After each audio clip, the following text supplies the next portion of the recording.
Amigos y amigas de Radio América, bienvenidos y bienvenidas al espacio espiritual Corazón Limpio.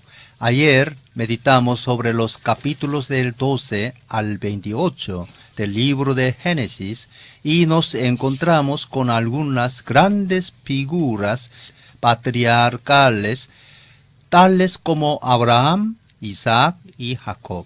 Los tres recibieron directamente las promesas de Dios.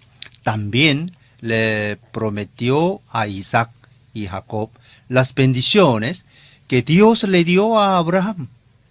Abraham, Génesis 12, 1 a 3 y 17, 3 a 8. Isaac, Génesis 26, 2 a 5 y 26, 24. Y Jacob, Génesis 35, 9 a 12. En Hebreos 11, 9 se dice que por la fe se radicó como extranjero en la tierra prometida y habitó en tiendas de campaña con Isaac y Jacob, heredero también de la misma promesa, porque esperaba la ciudad de cimiento sólido, de la cual Dios es arquitecto y constructor. Hoy damos continuidad a nuestra meditación, cubriendo los capítulos del 29 al 50. Damos continuidad al ciclo de Jacob a partir del capítulo 29, cuando Jacob llega a Harán, a la casa de su tío Labán. El libro de Génesis finaliza con la muerte de Jacob y de José, y nos introduce en el tiempo de la esclavitud egipcia que encontramos en el libro del Éxodo. Empezamos ahora nuestra meditación. En Génesis 29 se habla del casamiento de Jacob después del sueño que tuvo en el capítulo 28. Este retoma su camino y llega hasta un pozo donde se encuentra con pastores y sus rebaños bebiendo del pozo. Él todavía no sabe, pero ya llegó al territorio de su tío Labán, el hermano de su madre Rebeca. Este es el mismo lugar donde su padre Isaac tomó como esposa a su madre. Él está preguntando a los pastores sobre su tío Labán cuando llega con su rebaño. Raquel, hija menor de Labán y prima de Jacob, hermana mayor de ella. Lía está en casa cuidando a los quehaceres domésticos. Aquí acontece un encuentro muy romántico entre Jacob y Raquel. Esta, dice el texto bíblico, era muy bella, y luego Jacob se enamora de ella y le dice al padre que se quedará trabajando 7 años a cambio de que le dé su hija como esposa. Era una costumbre del tiempo que el padre daba a una de sus hijas en casamiento a cambio de un servicio hecho por el futuro esposo. Pero el relato nos dice que Labán engañó a Jacob y cuando pasados los 7 años, éste debía casarse con Raquel. Él se la cambió por la hija mayor, Lía. Cuando Jacob se enteró del engaño, se quejó con el tío, pero éste le contestó que las costumbres eran de casar primero a la mayor y después a la menor. Su tío le dijo que terminara la semana de fiesta del casamiento con Lía y después le daría también a Raquel con su sierva Bila. Labán cumplió su palabra y después que se terminó la primera fiesta de boda, hubo otra por el casamiento de Jacob con Raquel. Por eso Jacob se quedó con su tío, 7 años más trabajando en la casa de su tío. Por ende, Jacob se quedó otros 6 años en casa de su tía y en ese tiempo él logró aumentar sus bienes 10 veces más. El relato dice que Jacob amó a Raquel más que a Lía. El Señor, dice el texto, vio que Lía no era amada. El Señor le concedió 4 hijos, Rubén, Simeón, Levi y Judá. Raquel, en cambio, era estéril y tuvo envidia de su hermana, por eso pidió a Jacob que se uniera con su sierva Bila. Bila tuvo 2 hijos, Darán y Seftalí. Lía, que ya no podía tener hijos, hizo lo mismo con su sierva Silpa, y ésta también tuvo 2 hijos, Gad y Aser. Después, Lía se logró embarazar nuevamente y tuvo 2 hijos, Isaacar y Zabulón, y una hija, Dina. Por fin, también Raquel se embarazó porque Dios se acordó de ella y de su oración, y tuvo a José. En el capítulo 30 se habla del nacimiento de 11 hijos y de una hija. El último hijo, Benjamín, nació de Raquel y ésta murió de parto.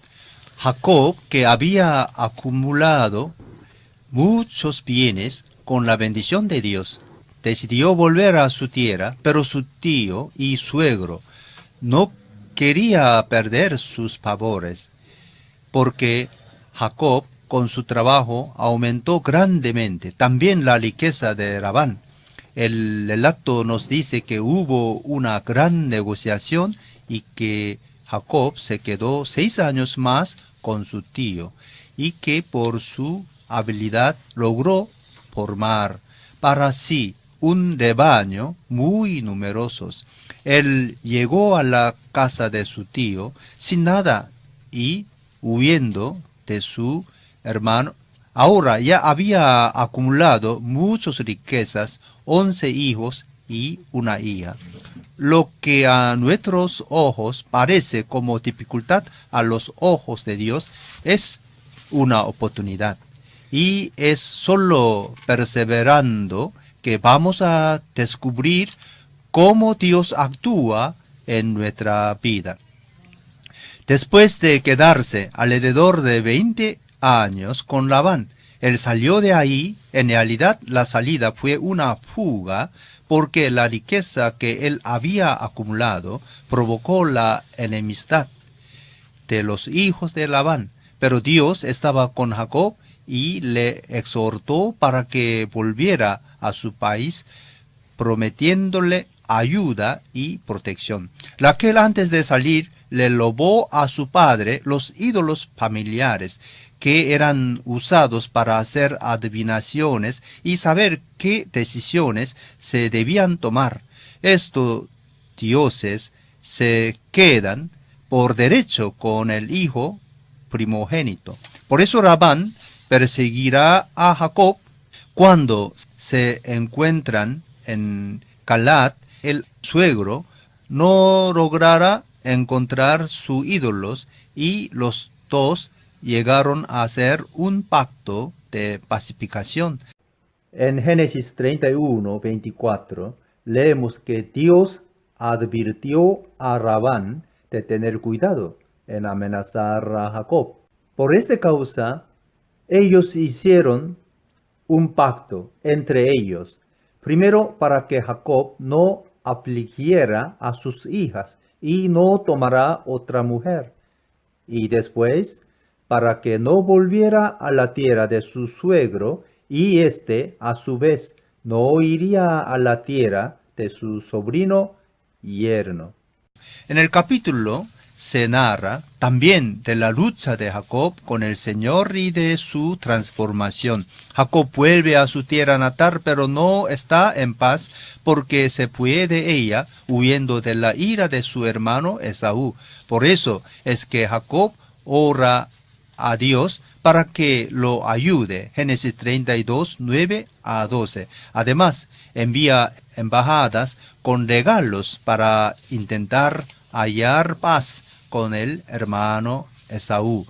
La noche antes de encontrarse con el hermano, se quedó solo porque todos los suyos lo adelantaron. Jacob lucha con un ser misterioso junto al río Jaboc hasta el amanecer. Cuando éste vio que no lograba vencer a Jacob, le dislocó la cadena.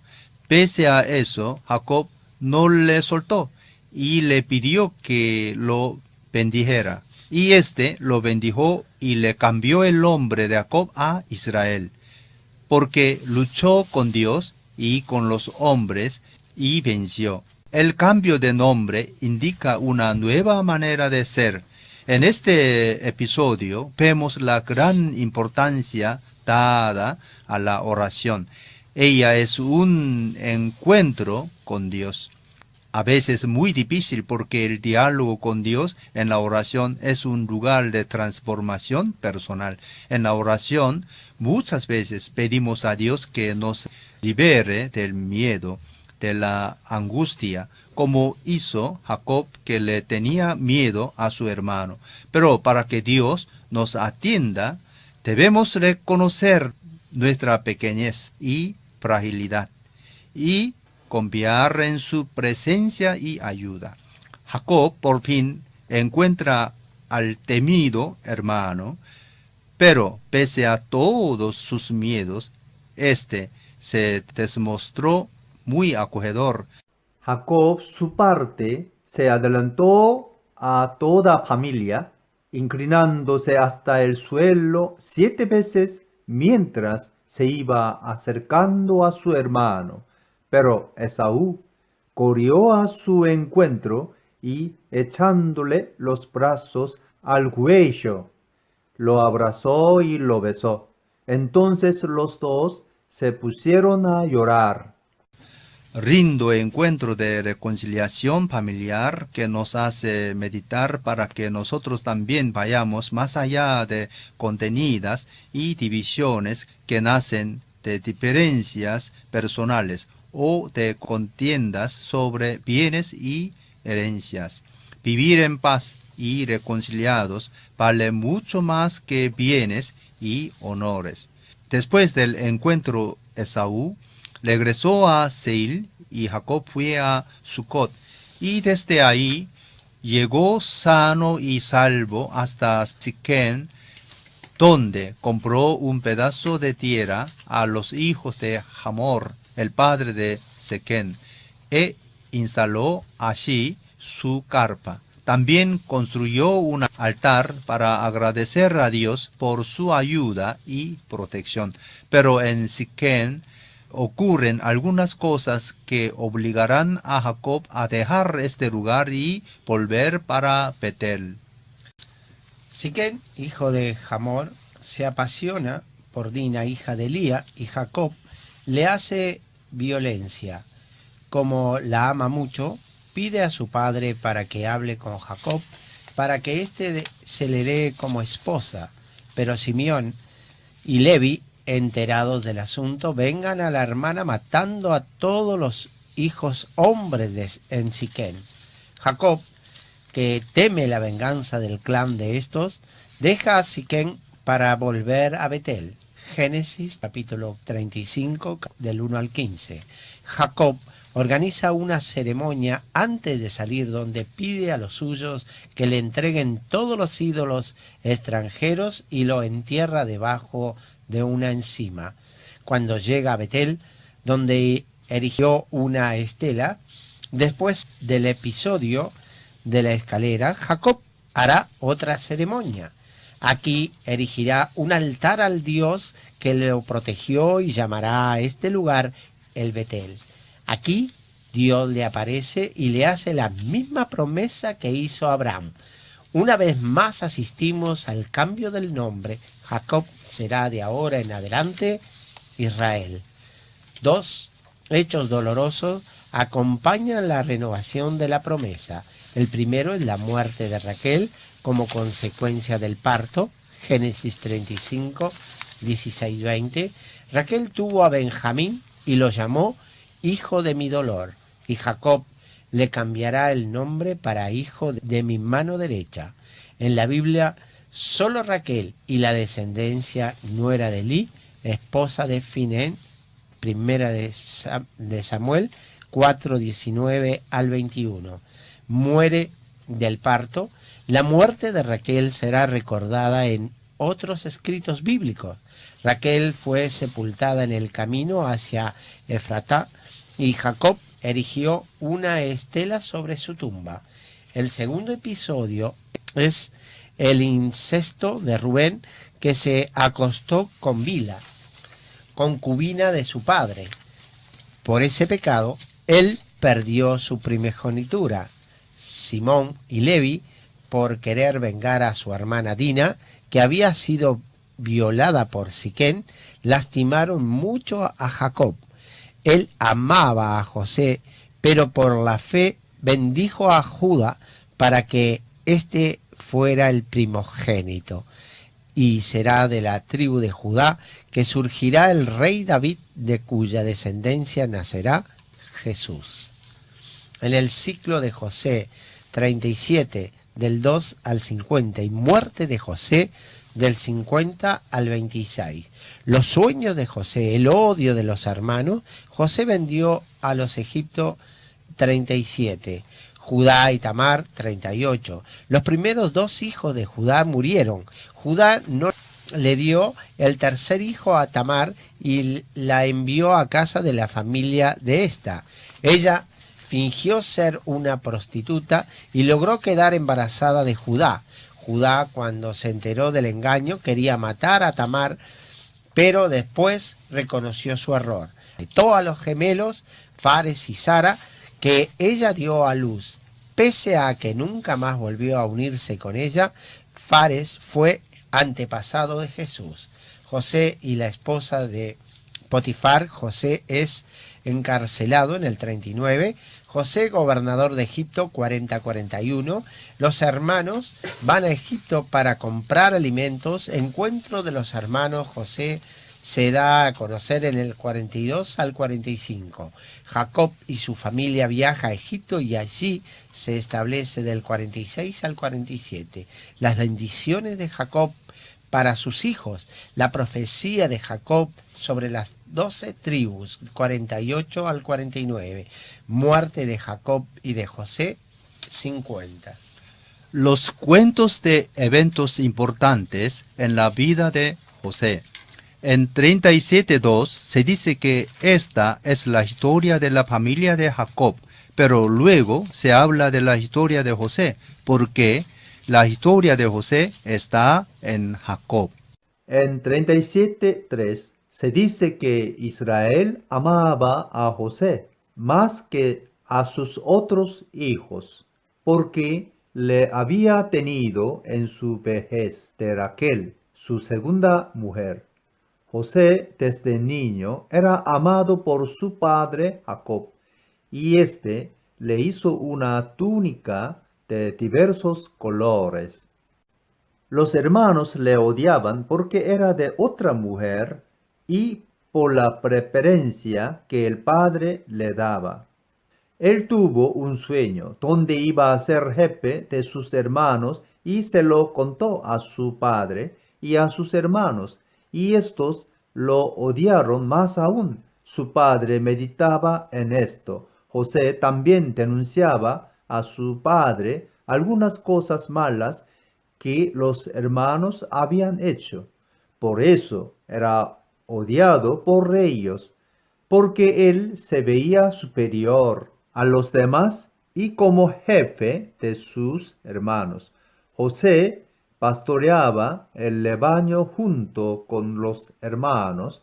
Un día Jacob le envió a José a ver cómo estaban sus hermanos. En aquel momento sus hermanos pensaron en eliminarlo, pero Judá propuso a sus hermanos que lo vendieran a mercaderes ismaelitas que iban a llevar sus mercaderías a Egipto.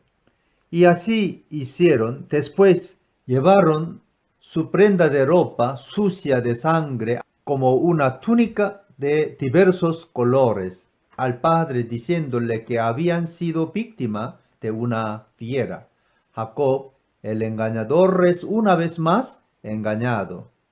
En Egipto, José fue vendido a Potifar, capitán de la guardia del faraón.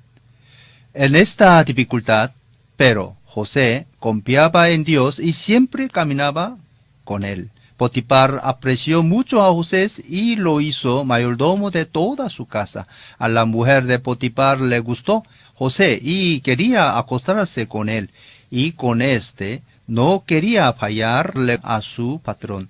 Esta se quedó con rabia y lo denunció. José fue echado en la cárcel. Aquí hace amistad con dos funcionarios de Faraón, un copero y un panadero, que también fueron encarcelados por haber ofendido a su señor. José interpreta el sueño de los dos y ocurre como él predijo. El copero será entregado en su cargo, pero el pandero será ejecutado. El copero, pese a la promesa de que se iba a recordar de José, se olvidó de él y solo volvió a recordarlo después de 2 años, cuando el faraón tuvo un sueño que nadie pudo interpretar. Quien lo logró fue José. El sueño hablaba de vacas gordas y vacas flacas, y José dijo que después de 7 años de abundancia iban a llegar 7 años de pobreza, y que el faraón debía buscar a un hombre sabio para que se hiciera cargo de la tierra de Egipto, y que éste nombrará inspectores en las varias provincias para que recaudarán la 1/5 parte de la cosecha en todo el país. El faraón lo sacó de la cárcel y lo hizo su mayordomo, segundo en poder, solo a él. Y José hizo como había predicho al faraón, y no solo salvó el país de la hambruna, sino que lo enriqueció mucho vendiendo comida a los vecinos que la iban a comprar a Egipto. Entre estos también vinieron los hermanos de José, los que lo habían vendido a los ismaelitas. José manda que vuelvan a su país y que le traigan a su hermano menor Benjamín. José, sin darse a conocer, los miraba y vio que estos habían cambiado. Cuando él tomó a Benjamín, el hermano menor, como siervo, Judá quiso sustituirlo a él y pidió que liberara a Benjamín para que no añadiera más amargura a su padre, que ya había perdido a un hijo que amaba. En Génesis 47:8, José les dijo: Dios me envió delante de ustedes para salvarles la vida de manera extraordinaria y de ese modo asegurarles descendencia sobre la tierra. Fue Dios quien me envió aquí y no ustedes. Él me ha puesto como asesor del faraón y administrador de su casa, y como gobernador de todo Egipto. Confiando en la providencia divina, José los perdonó a sus hermanos y los invitó junto con su padre para que fueran a vivir a Egipto. La reconciliación familiar ocurre en un clima de gran conmoción, sobre todo cuando José se encuentra con su padre. Por el encuentro, la sospecha y la acusación de robo que él hace a sus hermanos, la cárcel, la manifestación de su verdadera identidad y sobre todo el perdón para que se puede llegar a la reconciliación y a la reunificación familiar. Podemos decir que es una linda historia muy cercana a la realidad de nuestras familias. La familia de José se quedó a vivir en Egipto, en la parte más fértil del país. Esto, dice el relato, hasta que muera José. Después de muerte de él, en Egipto reine otro faraón. Pero esta es una nueva historia que veremos en el comienzo del libro del Éxodo.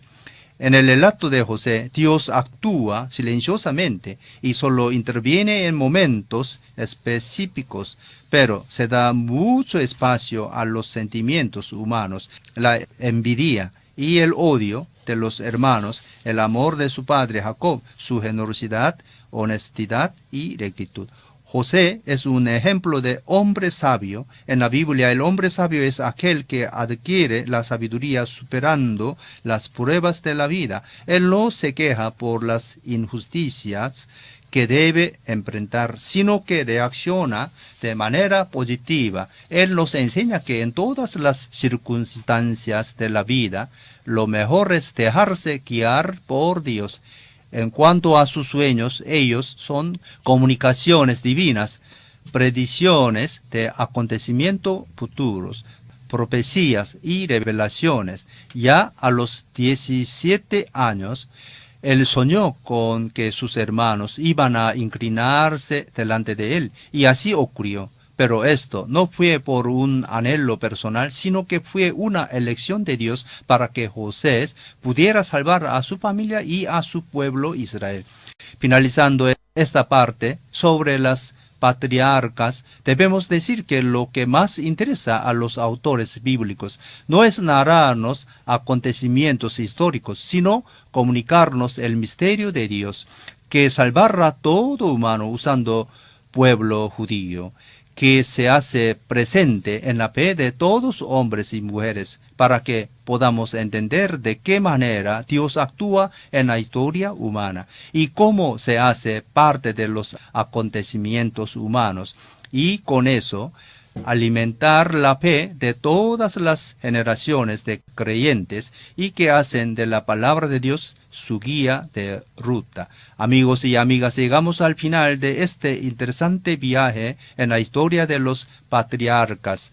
Como ya decimos, nuestra labor no pretende agotar una materia tan vasta y compleja. Solo queremos ayudar a quien escucha nuestro programa o leer estas meditaciones o entender algo de cómo se dieron los primeros pasos de esta historia que envuelve a Dios y a la humanidad. A cada uno le complete, si así le parece bien, profundizar lo que nosotros solo esbozamos. Como siempre les recuerdo que el próximo sábado estaré nuevamente con ustedes. Tengan una buena semana de paz y tranquilidad en Dios. Hasta luego y que Dios les bendiga grandemente. Amén. Amén.